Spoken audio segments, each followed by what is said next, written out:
वसीम जी, very good morning. और आज शानदार गुड मॉर्निंग हो रही है सभी इन्वेस्टर्स के लिए भी, क्योंकि गिफ्ट निफ्टी से ज़बरदस्त संकेत मिल रहे हैं। आपको भी कॉन्ग्रेचुलेशंस, क्योंकि पिछले हफ्ते जब हम आपसे राय जान रहे थे कि क्या होनी चाहिए रणनीति, तो आपका भी क्लियर नज़रिया था कि आपको लगता है कि बाज़ार जो है फिर से आई थिंक 23,400 के आसपास जो है, आप बोल रहे थे कि 22 के पास जाना चाहिए। एक रिकॉर्ड ओपनिंग की तैयारी तो हम आज ही कर रहे हैं। कैसे देखा जाए इस मूव को भसीन जी? कि आपको लगता है कि आज और कल दोनों दिन अच्छे रह सकते हैं बाजार के लिए, या फिर आज जिस तरीके की ओपनिंग होगी उसके बाद थोड़ी प्रॉफिट बुकिंग भी आ सकती है? टिम्पी और अभिषेक और बल्ले बल्ले कल आपके साथ बल्ले बल्ले करेंगे स्टूडियो में। जो बिल्कुल। चटने वाले रह गए उसमें मैं क्या कर सकता हूं। अगर आपको शंका थी और नहीं है इंडिया पे विश्वास तो बाहर बैठे रहो, और जो बाहर बैठेगा वो बाहर से डंका बजाएगा कि आज नहीं। प्रॉफिट बुकिंग तो रोज आएगी सृष्टि जी, लेने की चेष्टा करनी होती है। इस महीने मई में आपको पहले 22,800 पे बिकवाया, 21,800 पे खरीदवाया, 23,200 पे फिर बिकवाया, और फिर थर्सडे को फ्राइडे को कह दिया कि 23,400 के दर्शन हो जाएंगे। तो शायद भगवान की हमारे यहाँ से वाणी अच्छी निकलती है। और इसका proof of the pudding is not के आप आज टाइमिंग करके 800 पॉइंट गेन करो। आप इन्वेस्टेड हो, अगर आप इंडिया में इन्वेस्टेड हो तभी घर पैसा आएगा। Rise and fall, political move, ये तो आने जाने की बात है।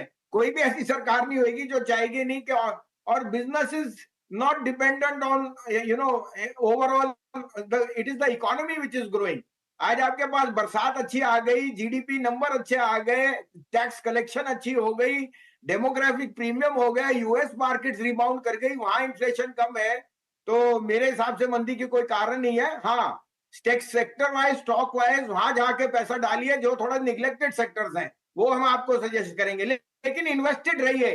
हो सकता है आपसे बीएल ना खरीदा जाए 315 या 20 पे या बीएचईएल, लेकिन और ऑल्टरनेटिव्स भी हैं जहां आप पार्टिसिपेट कर सकते हैं।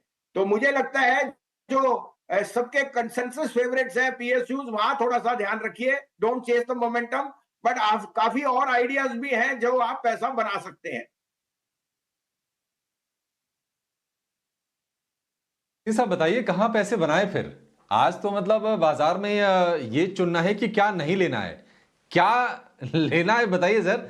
आपकी नजर कहां पर रहेगी? तो अभिषेक, पहले आपको अपडेट दे दूं, फ्राइडे को आपको बजाज फाइनेंस दिया था, वो मेरे हिसाब से अपना टारगेट के पास हो गया था।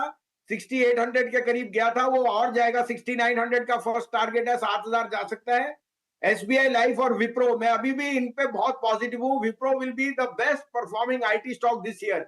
और आप देखना, ये माइक्रोसॉफ्ट के साथ जो रेगुलर वर्टिकल्स में टाई अप है, it may end up in a bigger move over a period of time.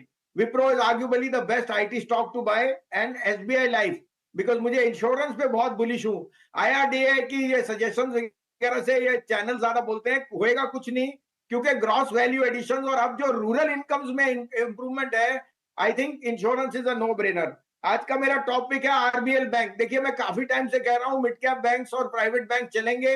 RBL bank की जो क्रेडिट डिपॉजिट रेशियो है, फ्रेंचाइज है, is doing exceedingly well. RBL bank 285 का टारगेट, उससे कम मत बेचना। 240 का स्टॉप लॉस। दूसरा, जीएमआर इंफ्रा, नंबर बहुत शानदार थे, लेकिन क्योंकि वो टेक्निकली जिसको कहते हैं बैन पीरियड में था या कुछ, वो उस कारण से नहीं चला। 95 पहला टारगेट, 100 का दूसरा टारगेट, 8120 का स्टॉप लॉस। और लास्ट बट नॉट लीस्ट, आज गैप के बाद खुलेगा इंडिया बुल रियल एस्टेट। 165 का पहला टारगेट, 185 का दूसरा, और 225 का तीसरा टारगेट। ये तीन शेयरों में आप अपनी रिस्क रिवॉर्ड लेके और अपनी कन्विक्शन लेके पार्ट ले सकते हैं। मुझे इंश्योरेंस, टेक्नोलॉजी और प्राइवेट बैंक्स बहुत बुलिश हो। दोनों एचडीएफसी ट्विंस मेरे टॉप पिक्स हैं।